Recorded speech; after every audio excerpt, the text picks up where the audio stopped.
இரவில் விழிப்பு வந்தால் ஓத வேண்டியவை: லா இலாஹா இல்லல்லாஹு வஹ்தஹு லா ஷரீக லஹு லஹுல் முல்கு வலஹுல் ஹம்து வஹுவ அலா குல்லி ஷைஇன் கதீர்.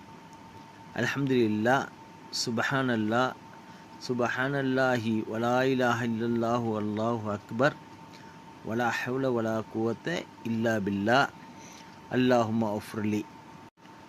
ஒருவருக்கு இரவில் விழிப்பு வந்து கீழ்காணும் துவாவை ஓதி மன்னிப்பு கேட்டால் அதை இறைவன் ஏற்காமல் இருப்பதில்லை என்று நபிகள் நாயகம் ஸல்லல்லாஹு அலைஹி வஸல்லம் அவர்கள் கூறினார்கள். ஆதாரம் சஹீஹ் புகாரி, வசனம் 1154.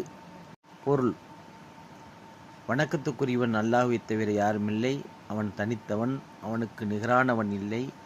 ஆட்சி அவனுக்கே, புகழும் அவனுக்கே. அவன் அனைத்து பொருட்களின் மீது ஆற்றல் உடையவன்.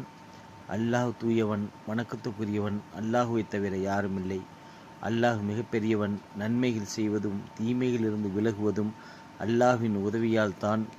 இறைவா, என்னை மன்னித்து விடு.